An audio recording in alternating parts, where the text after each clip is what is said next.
अब टॉबी जाओ से बोलता है, 3 साल पहले तुमने मुझसे बोला था अगर मैं डेविल आइलैंड से जिंदा बचकर आ जाऊंगा तब मैं अपनी फैमिली के पास जा सकता हूँ। तभी एक बंदा बोलता है इतनी जल्दी भी क्या है। अब वो अरीना में उतरते हुए लॉर्ड जाओ से बोलता है, टॉबी ने अभी मेरे भाई को हराया है तो मैं उसका बदला लेना चाहता हूँ। आशा करता हूँ कि लॉर्ड जाओ इसके लिए मुझे परमिशन दे देंगे। मैं यहाँ पर टॉबी के साथ डेथ मैच खेलना चाहता हूँ। अब वो टॉबी से बोलता है तुम चाहो तो ब्रेक ले सकते हो और फिर मुझसे फाइट कर लेना। मगर टॉबी कहता है मुझे फाइट करने के लिए ब्रेक की कोई जरूरत नहीं है। अब ताइजीन ये बात सुनकर कहने लगता है मुझे पता था तुम ऐसे ही बात बोलोगे। अब ऐसा कहकर वो तुरंत ही अपने डीमन सोल पेट को बाहर निकाल लेता है, जिसे देखकर टॉबी भी अपने दोनों सोल पेट को बाहर निकाल लेता है। जिसे देखकर ताइजिन बोलने लगता है ये आई सेल्फ और डीमन ट्री मेरे डीमन के सामने कैसे बचेंगे। टॉबी निंग से बोलता है डीमन ट्री के ऊपर आइस आर्मर बना दो, तो निंग वैसा ही करता है। ये देखकर ताइजिन अपने दोनों ही डीमन से फायरबॉल डीमन ट्री के ऊपर अटैक करवाता है, जिससे डीमन ट्री तुरंत ही बच जाता है। अब ये देखकर ताइजिन बोलता है मैंने लो लेवल का फायरबॉल अटैक करवाया था,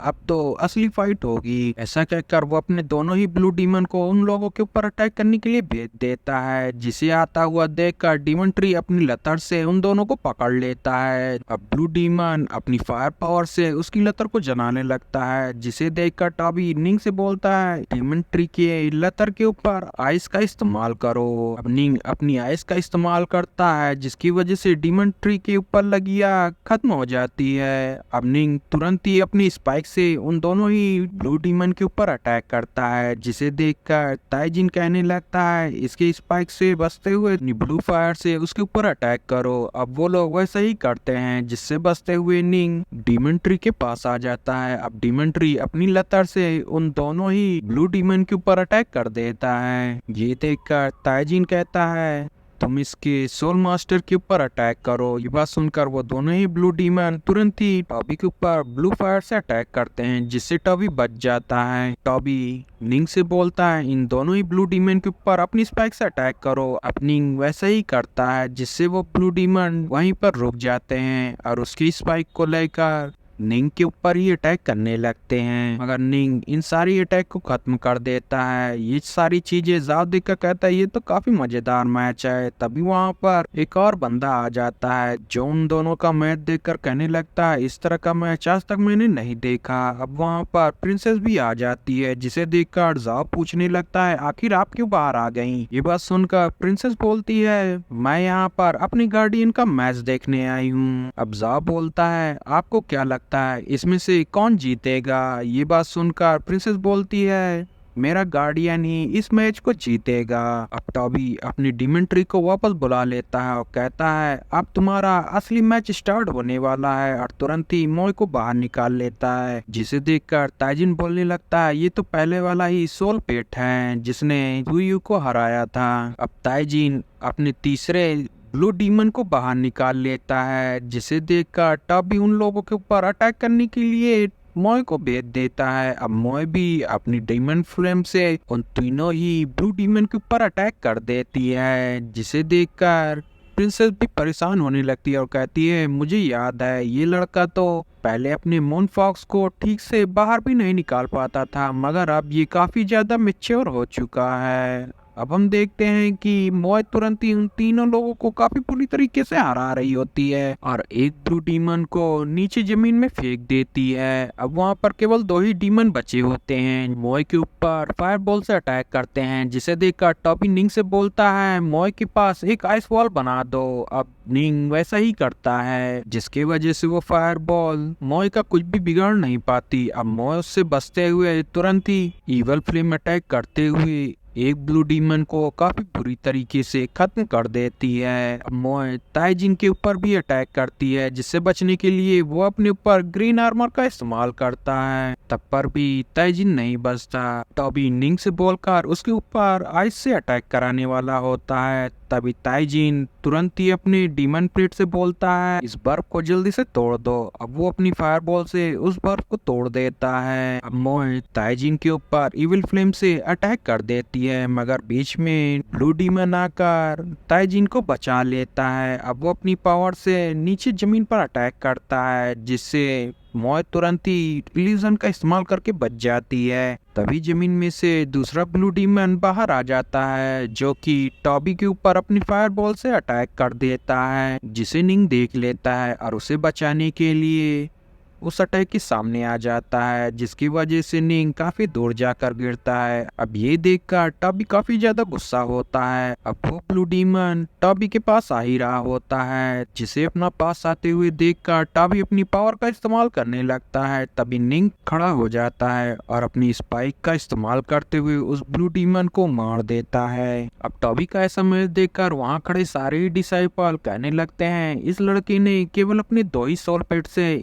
दोनों ब्लू डीमन को बड़ी ही इजीली खत्म कर दिया है। वहीं जाओ की नजर सिक्स टेल डीमन फॉक्स के ऊपर पड़ती है, जो कि अपनी इविल फ्लेम से ब्लू डीमन के ऊपर अटैक कर रही होती है, जिसे देखकर ताइजिन भी सोचने लगता है, अगर मुझे अपनी जान बचानी है तो ये जुआ तो मुझे खेलना ही होगा। अब वो अपने ब्लू डीमन से सीधा ही टॉबी के ऊपर अटैक करवा देता है, जिसे देखकर टॉबी मॉय को अपने पास बुला लेता है और उस ब्लू डीमन को अपने पास आने देता है। अब ये सारी चीजें देखकर प्रिंसेस का सलाहकार प्रिंसेस से बोलने लगता है, ये लड़का तो अपने आप को मारना चाह रहा है। तभी हम देखते हैं टॉबी व्हाइट आई डीमन की पावर का इस्तेमाल करके ब्लू डीमन को एब्सॉर्ब कर लेता है। अब ये देखकर प्रिंसेस का सलाहकार कहने लगता है, ये व्हाइट डीमन इस प्रिजनर के पास कैसे आया? तुम्हें याद तो होगा ही, इसने प्रिंसेस के बायू को कैसे लीगल लिया था और किंग ने तुम्हें इसे मारने को बोला था। ये बात सुनकर जाओ कहने लगता है, इतने पावरफुल सोल डीमन को मार देना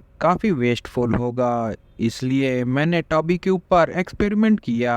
वहीं टॉबी मॉय को बाहर निकाल कर ताइजुन को मारने के लिए भेज देता है। अब वो उसे मारने ही वाला होता है, तभी प्रिंसेस उसे ऐसा करने से मना कर देती है। टॉबी मॉय को बुला लेता है और तुरंत ही प्रिंसेस के पास जाने लगता है, जहां पर उसका सलाहकार कहने लगता है, आज का मैच तो सच में काफी मजेदार था। आज से सारे ही लोग तुम्हारा नाम जानने लगेंगे और मैं तुम्हें एक नया टाइटल देना चाहता हूँ। आज से तुमको यान साओ के नाम से जाना जाएगा और आज से तुम यंग मास्टर यू को आए हो। अब जाओ खड़े होते हुए टॉबी से बोलता है, आज से तुम प्रिंसेस की गार्डियन हो, मैं बाकी की चीजें बाद में बताऊंगा। अब वो अपनी सर्वेंट से बोलता है, इसे नहाने के लिए इसके कमरे में ले जाओ। अब जाओ जाते हुए टॉबी से बोलता है, तुम्हारा सिक डीमन टेल फॉक्स तो सच में काफी तारीफ के काबिल है। अब फेंग शाओ टॉबी को उसके कमरे में ले जाने लगती है, जहां वो उसे बताती है, ये पहले 2 भागों में बटा हुआ है, एक आउटर और एक इनर। तुम्हें इनर डिसाइपल बनाया गया है, मगर तुम्हें जगह